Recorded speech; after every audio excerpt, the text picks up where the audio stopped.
Hey everyone, Chris Carter here on the Locked On Steelers podcast. We've got Saunders on today. I want to talk about the potential impact of Aaron Rodgers. We now know that it's most likely that the Vikings are completely out of him, so it's between the Steelers and retirement for Aaron Rodgers. And does that decision change the plans for the Steelers in the NFL draft, particularly at quarterback? We'll talk about that and discuss other draft questions and TJ Watt's potential contract extension, all here in the Locked On Steelers podcast. Let's get into it.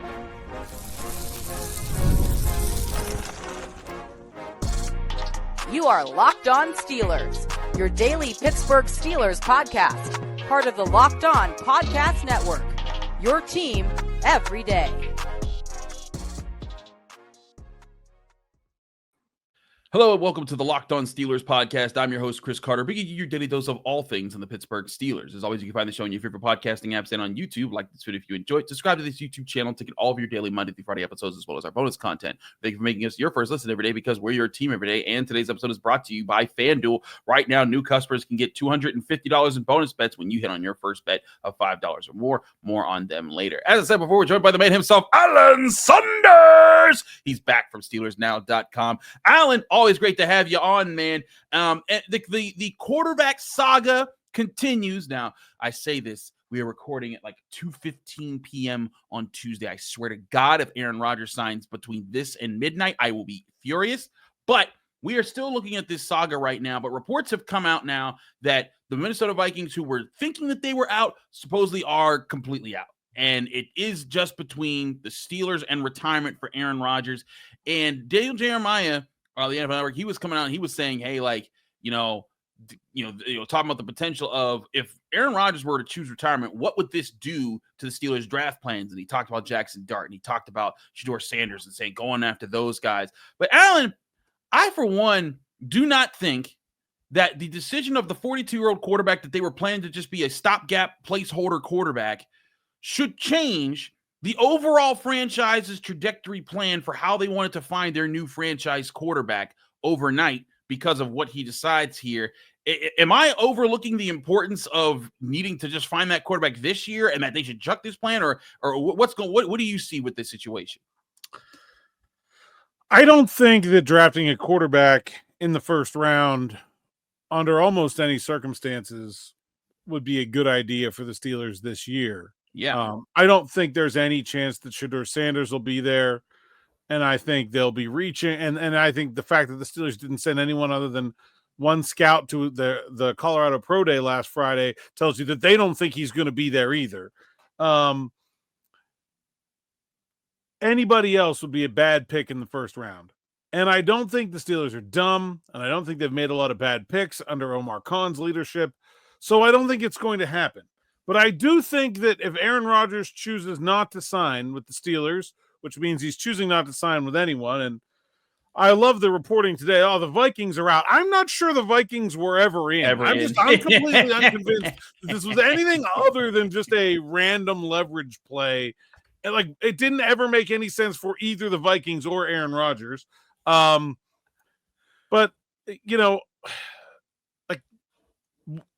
I would take the idea of the Steelers drafting, say, Jaxson Dart, pick 21, a lot more seriously without Aaron Rodgers on the roster. I know they're not going to do that if they sign Aaron Rodgers first. I still don't think they would do it, but I think we would at least at that point have to consider it a possibility. See, okay, I hear considering it a possibility. Alan, I don't buy it. I don't get it. Your whole plan was, hey, build this year, get a foundational piece for a key position so that next year is the year to go after the quarterback, because this is not the year for the starting quarterback in the first round trying to make all that happen. You've already basically positioned yourself to say, hey, this year is not the Super Bowl contending year. So why in that situation would you buck if you see Kenneth Grant or Derek Harmon or Luther Burden or Will Johnson, whoever at one of those key positions that you really need and could be a foundational piece moving forward is sitting there, and you think that's a legit piece to your long-term plan, why would you buck it for a quarterback that you see as a middle-round talent just because Aaron Rodgers says, you know what, I don't want to do this year, when you knew Aaron Rodgers wasn't going to be the end-all be-all. He was just to get you to next year. If you thought there was any chance of Jaxson Dart being good, you wouldn't be trying to sign a 42-year-old stopgap quarterback. That's my other point here. Draft Jaxson Dart at 21 and play him. If the Steelers thought there was any chance that drafting Jaxson Dart at 21 was a good idea, because he's probably going to be there. If they thought, hey, we could draft Jaxson Dart and there's a chance he might be good, there would be no need to be involved with Aaron Rodgers. Just do that. The fact that they're talking to Aaron Rodgers tells me that's probably not going to happen. But I do think we should at least take it a little bit more seriously. I also think it increases the urgency. I do think no matter what, they will draft a quarterback. No matter what. Whether they sign that. No. I do think it increases the urgency to make that pick happen sooner. That with Rodgers in the fold, hey, you want to wait and take a 7th-round flyer? Okay, like Rodgers, Rudolph, rookie, fine. I think if there's no Rodgers, you probably got to go a little bit earlier in terms of where you might decide of those seven picks. They want to 6 picks now. They want to take that quarterback. And I hear that. Like if you say, hey, our plan was to go in the 4th round, maybe we do the 3rd round. Maybe we do that there because we really want to get Jalen Milroe or whoever. Jalen Milroe in the 3rd round is a very good pick. Exactly. But again, independent of whether or not Aaron Rodgers signed in the first place, I thought that would. Yeah, but okay, if I'm in the 3rd round, I'm sitting there saying, well, Jalen Noel is there. And give me a corner, like Jacob Parrish or someone like that. Let's say you're looking at like 3 guys you think are okay. These are all pretty close together. I think if there's no Rodgers, I'm like, okay, got to be quarterback. If there is, I hear that. Yeah, but like otherwise, just kind of take whoever you think's best. And that's your best player available. This is the year to do that because you're still building for the future and building to replenish your ranks in a lot of different positions. And just I do not think, and I think it would be a mistake for the Steelers to sell that plan just because Aaron Rodgers, who you never planned to be your long-term answer. Everything we've seen is that it's not a whole lot of money they're offering him, and it's not a 2-year deal. They're offering him 1 year. You're sticking around for just this season, and then we're moving on and we're figuring things out next year, and they'll reapproach that then. That to me again signals the Steelers have their eyes in the future, which I also think is the right move. Like I continue to reiterate, the people that think, oh, they're desperate for Aaron Rodgers. I don't think if they were desperate for Aaron Rodgers, he'd have signed. He would have never left that building without a contract. They would have caved to him and given him his money. I think, in fact, Alan, you bring up an interesting point early when you talk about the Vikings. I think the fact that the Vikings aren't interested, and that we now have that out there, and that the potential of that was just a smokescreen for maybe Rodgers' camp to try to drive up the Steelers' interest or whatever. I think that shows the Steelers aren't desperate, because those reports getting out there, Steelers did not care. They were like, okay, be interested in him. If you pick Minnesota, we will roll out with someone else. We do not care. The Steelers aren't desperate. They never have been desperate. They just think, hey, this guy could fit what we need right now. Our goal is to get to 2026, not cave, not crater into a really bad season, and be in a position to draft our franchise quarterback next year. You could be part of that plan, or you cannot. It's up to you. If the Steelers were desperate, they would have paid Justin Fields what he wanted. Exactly.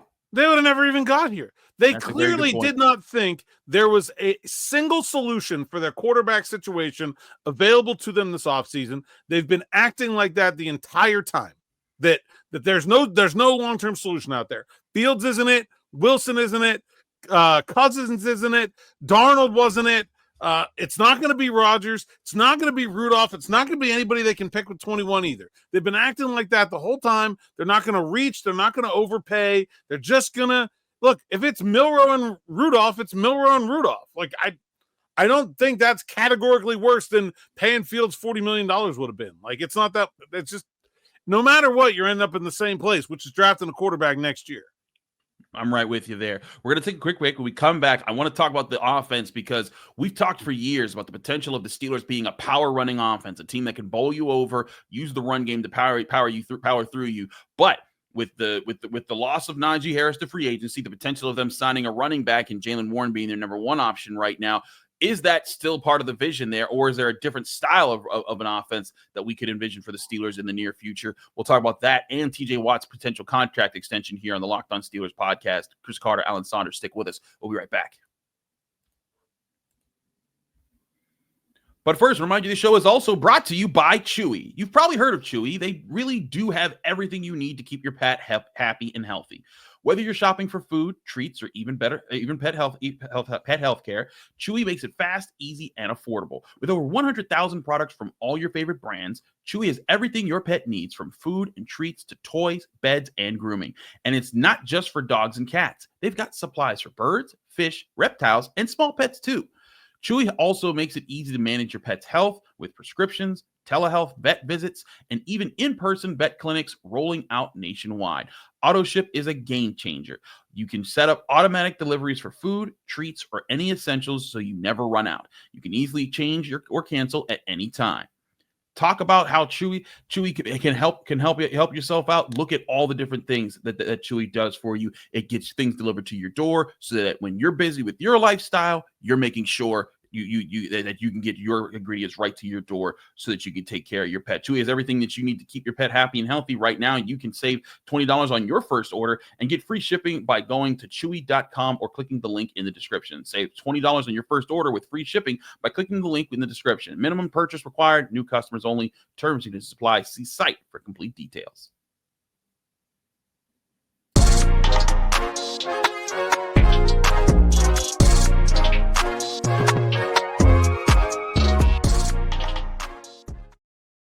We're back here in the Locked On Steelers podcast. I'm your host, Chris Carter, here with Alan Saunders of SteelersNow.com. Excuse me, Alan Saunders of SteelersNow.com. But seriously, let's get into this rushing offense part of the thing, because for years the Steelers have wanted to resurge the run game. This whole project started after the 2020 season, when they were one of the worst rushing teams in the NFL, the worst rushing team in the NFL. They James Conner was their guy. The O-line, had older versions of Pouncey and DeCastro. And then they drafted Najee Harris to hope to be part of that. Granted, the offensive line at the time thought it was going to have David DeCastro. He ends up retiring earlier than expected. And then the offensive line really falls apart.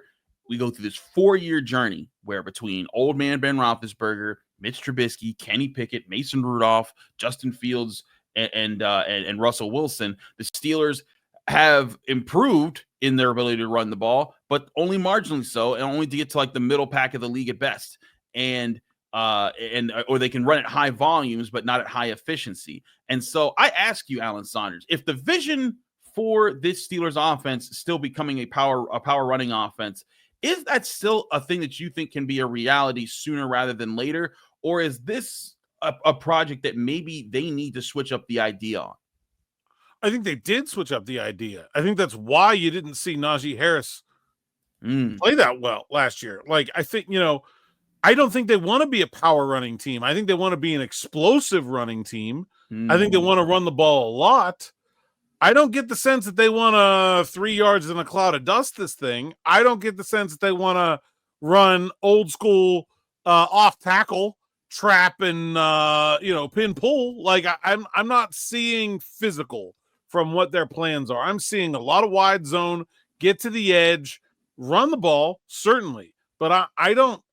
And look, you can't run the ball without a level of physicality.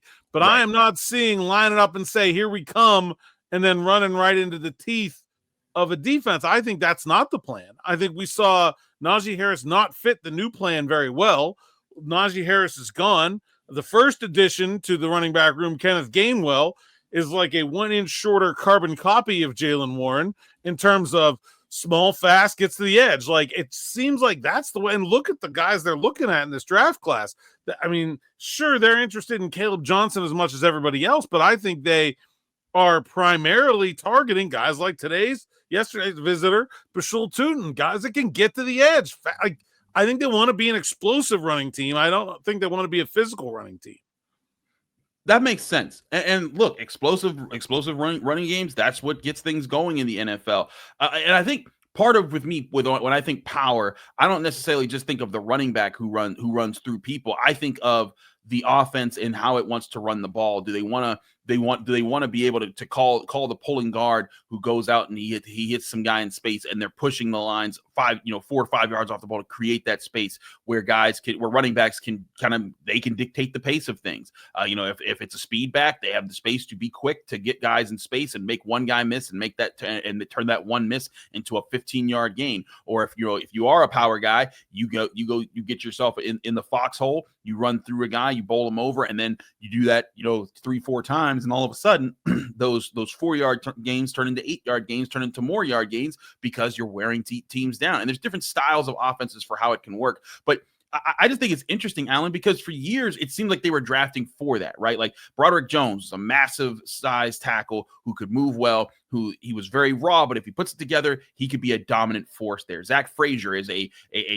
leverage winning center in the middle part of the offensive line. Mason McCormick is a mauler at guard. Troy Fautanu projects to be a guy that can fit that as well. And I guess the question is, if you go with that explosive offense, the style of running that they're going to be asking for, have they got does the style of linemen that they've drafted, does that impact things and how they want to change that? Or do you think that they are capable with at least the ceilings that we see for the young offensive linemen they've invested in to fit that plan that Arthur Smith is concocting right now? Yeah, oh no, I absolutely think the offensive linemen that they've drafted fit what they're looking to do. Broderick Jones, an incredible athlete for an offensive lineman. Mason McCormick, we saw great athleticism coming out in the draft class. Troy Fautanu, a really good athlete. I think that's the thing they're looking for. They want physical guys who can move. They don't want a 330-pound guard that is just going to bowl somebody over. They want to be able to move.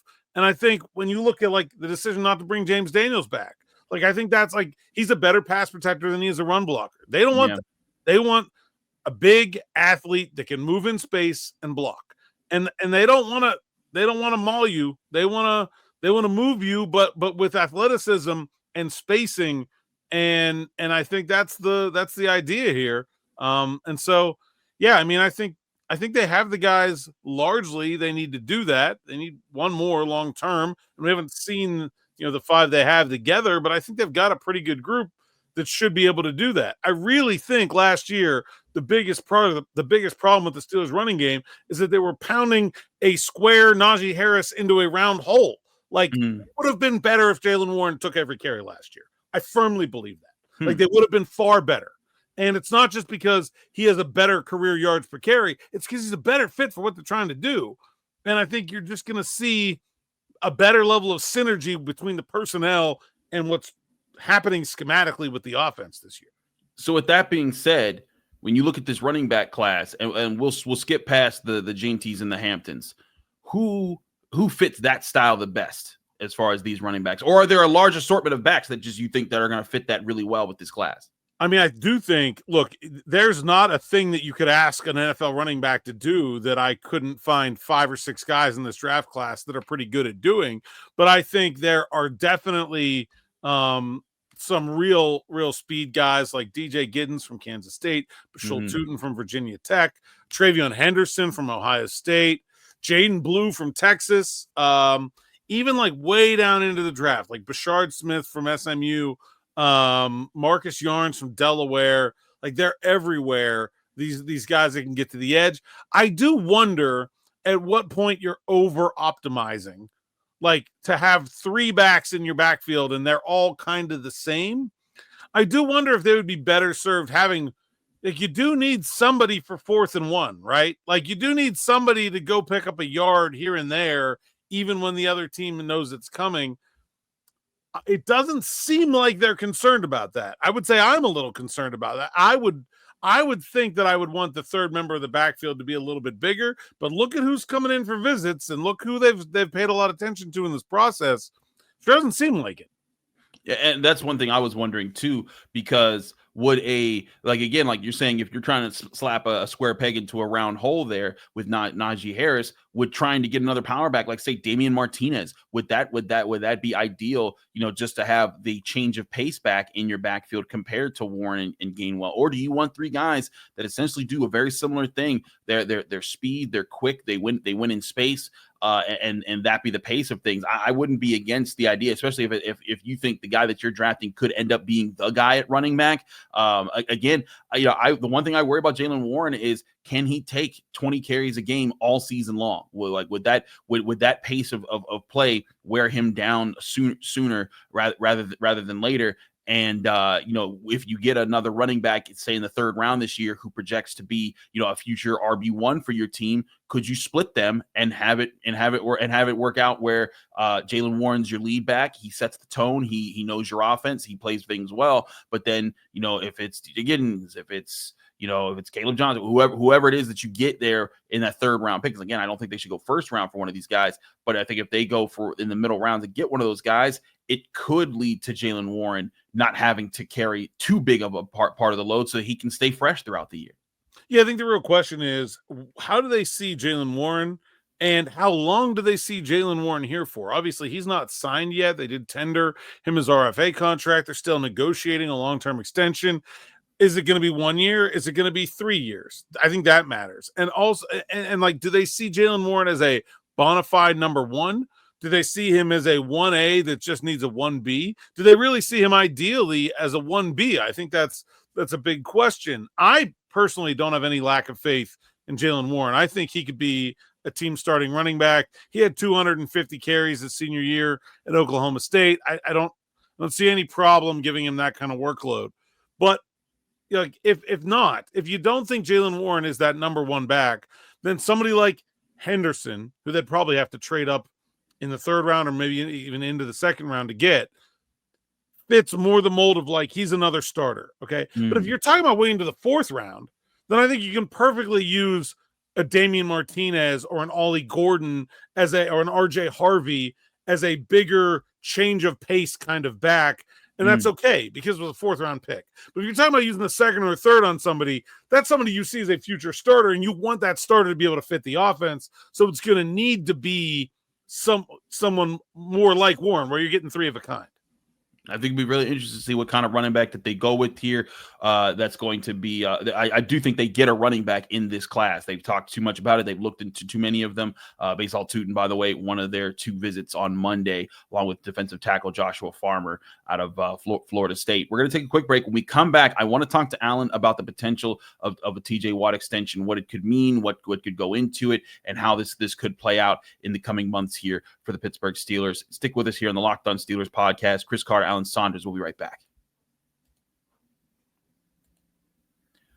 But first, a reminder, this show is also brought to you by FanDuel Sportsbook, the #1 sportsbook in America. The NBA playoffs are almost here, and FanDuel is giving new customers an incredible way to get in on the action. Right now, you can join FanDuel and place your first $5 bet, and when you do, you'll get $250 in bonus bets if your bet wins.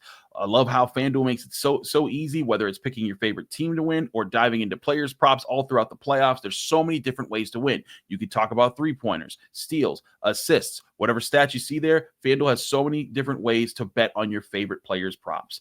Plus, after the game tips off, you can even combine live prop bets into a same-game parlay for a big chance to win big dollars. Don't miss out. Head to FanDuel.com today and claim your $250 in bonus bets when you hit on your first bet of $5 or more. That's $250 on your first bet of $5 or more if you hit, only at FanDuel.com. FanDuel, America's #1 sportsbook.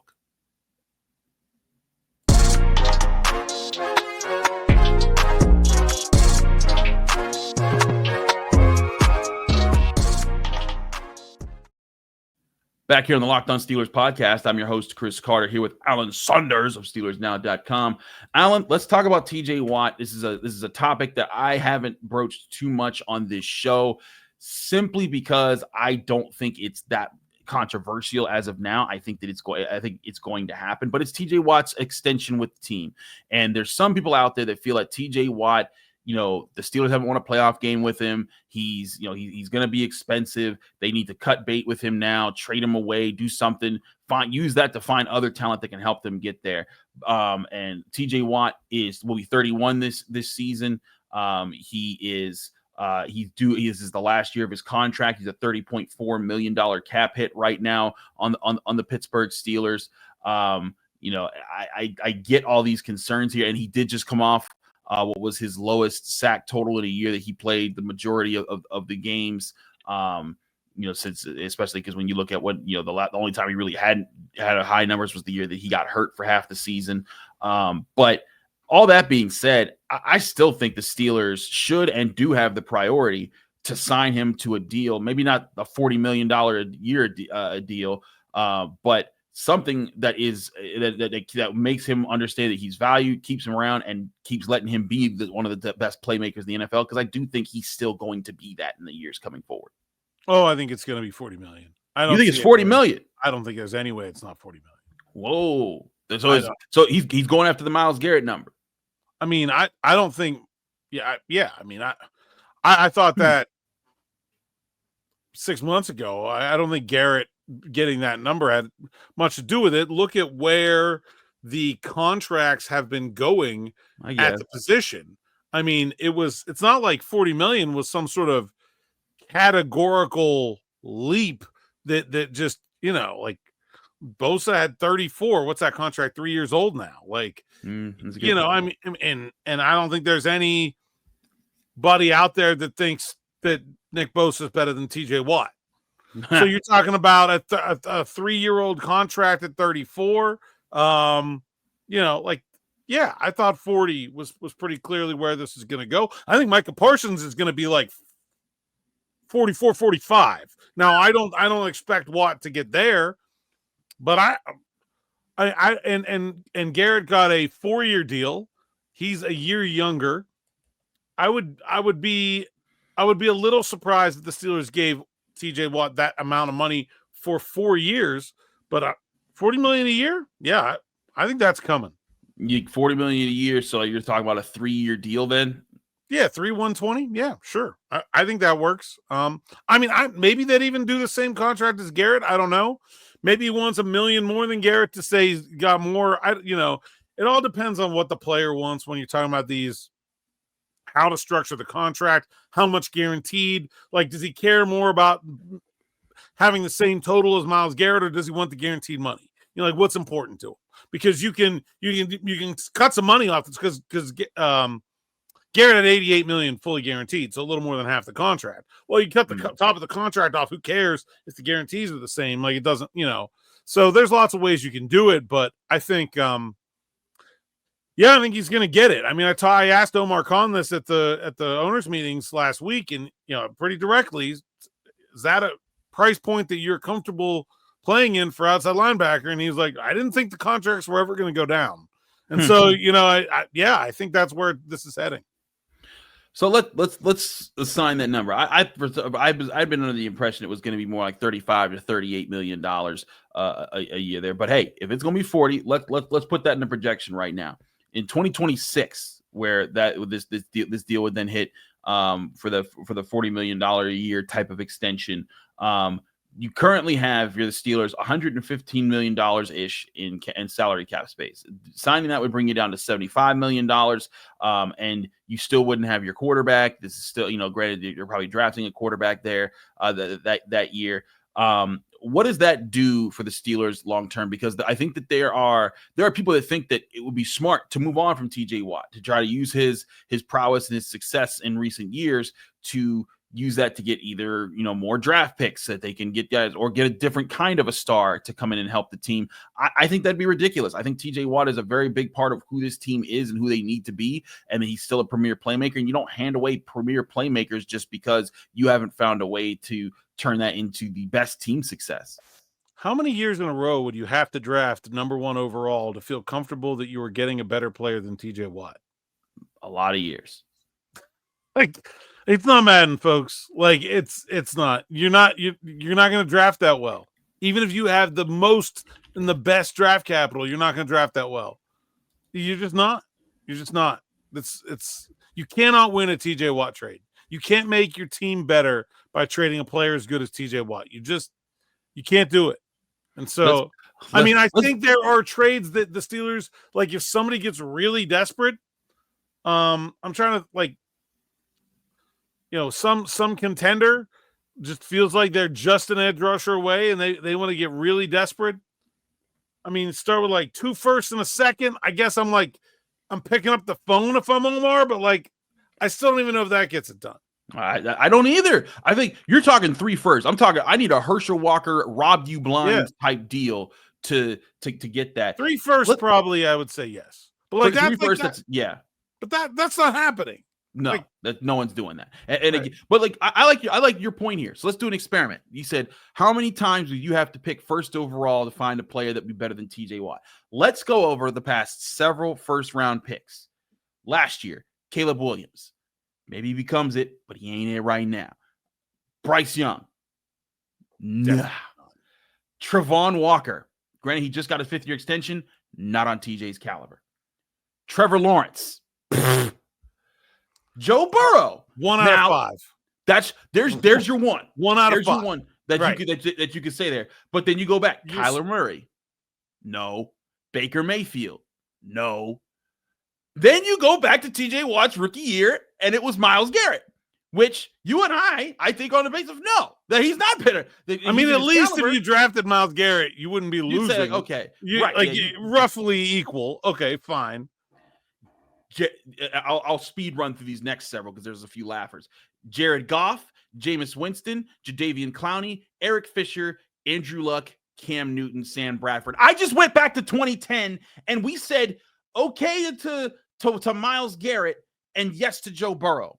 So in the last 15 years, you can find 1.5 first, not 1.5 number 1 overall picks that you feel comfortable. So again, number 1, and you're not even talking about the Steelers trading TJ Watt for the number 1 overall pick. You're just talking about trading for first round picks. So if the number 1 overall pick 8 out of 10 times isn't as good as TJ Watt, why are you trying to trade him away so bad? Steelers fans, calm the heck down with this take. It drives me insane every time I see it. Yeah, it's just not only that. How do you walk into that locker room and tell 89 other guys you just traded TJ Watt?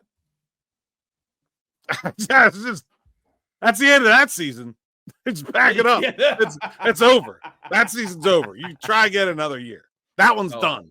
I wanted to. I hadn't broached this topic because I always thought it was just insane. I'm not the person to think that. But when I looked at this, I was like, you know what? Let's just talk about it. Let's just address it. Let's address it and get this out the way. And I thought your way of putting in the first round, the first overall pick, not even first round pick, the first overall pick, and comparing it to TJ Watt and going. We went back 15 years, and you could find Myles Garrett comparable and Joe Burrow. Okay, that's your one really good one, but everyone else, no. So why would you trade away TJ Watt for just a first round pick or even just 2 first round picks? And it's probably to a team that's looking to compete right now because they're really good. So they probably have low first round picks. Again, absolutely not. So I'm glad we did that experiment there. He's Alan Saunders. I'm Chris Carter here on the Locked On Steelers podcast. Alan, the people can find you, follow you, and get more of your work.